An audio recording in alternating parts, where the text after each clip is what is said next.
ഇത് ചേട്ടൻ ഡെവലപ്പ് ചെയ്യാൻ കുറച്ച് സമയമെടുത്തു. നമ്മൾ ആക്ച്വലി ഒരു സിംഗപ്പൂരുള്ള ഒരു PhD research sexual wellness products ചെയ്യുന്ന ഒരാളെ കൊണ്ട് ഏകദേശം ഒരു 8-8.5 മാസത്തോളം നമ്മൾ പല പല കോമ്പിനേഷൻസ് ആളെ കൊണ്ട് തന്നെ ട്രൈ ചെയ്യിച്ച് നമുക്കതിനകത്ത് നല്ലതാണെന്ന് നമുക്ക് അത്രയും ബോധ്യപ്പെട്ടതിന് ശേഷമാണ് നമ്മളത് പിന്നെ ബാക്കിയുള്ള ലൈസൻസിങ് ആയിട്ട് ബന്ധപ്പെട്ടും ബാക്കിയുള്ള ഫോർമാലിറ്റിയിലേക്കും കടന്ന്.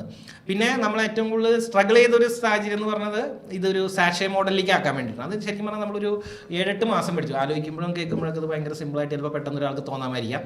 പക്ഷേ ഒരു പേഴ്സണൽ ലൂബ്രിക്കൻ്റ് സാഷയിലാക്കാനായിട്ട് സാഷ മെഷീൻ മേടിക്കുന്ന മുതലുള്ള പ്രോസസ്സ് കോംപ്ലിക്കേറ്റഡ് ആണ്, സിമ്പിളല്ല. ഇപ്പം ഇതിൻ്റെ കട്ട് തന്നെ ആയാലും ഇത് സ്ട്രെയിറ്റ് കട്ടാണ്. ഇപ്പോൾ സാധാരണ ഒരു സാഷയിൽ എന്തെങ്കിലും സാധനം കണ്ടെങ്കിൽ അതിങ്ങനെ വി ഷേപ്പ് എന്ന് പറഞ്ഞ് കാണാം. അപ്പം അങ്ങനെ ഒരിക്കലും നമ്മളൊരു പ്രീമിയം ആയിട്ടുള്ള ഒരു പ്രൊഡക്റ്റ് ആ രീതിയിൽ ഒരു സ്റ്റാമ്പ് പോലെ കിടക്കാൻ പാടില്ല, എനിക്ക് നിർബന്ധമായിരുന്നു.